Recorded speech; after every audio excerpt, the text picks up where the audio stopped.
Një plak sapo kishte fituar lotarin $12 milion. I mbushur me gëzim, mori telefonin për t'i telefonuar fëmijët e tij, por pastaj u ndal. Po sikur ata të duan vetëm paratë e mia dhe jo mua, mendoi.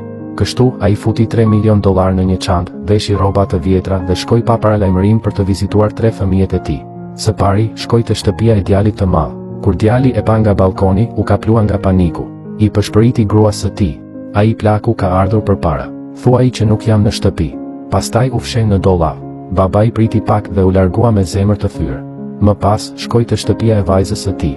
Ajo buzëqeshi kur e pa. Babi, nuk më the që do vije. Ai i tha.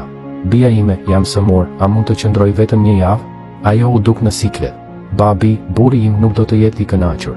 Dhe të lutem, mos u vish kështu, nuk dua që të mendoj se babai im është i pastre. Pastaj i dha disa para. Ai refuzoi dhe u largua me lot në sy.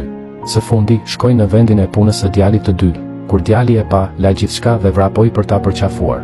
Sepse të pash sot, baba, puna ime është e plotë. Eja në shtëpi me mua, plaku e pyeti. A mund të qëndroj një javë? Djali buzëqeshi. Qëndro sa të duash. Shtëpia ime është shtëpia jote. Plaku shpërtheu në lot. Ai hapi zinxhirin e çantës dhe i tregoi $3 milion brenda. Për faktin që më pranove pa kushte, biri im, këto para janë të tua. Sepse dashuria e vërtet nuk ka të bëjë me para. Ka të bëjë me respektin, mirësinë dhe të mos kesh kur turp nga prindërit e tu.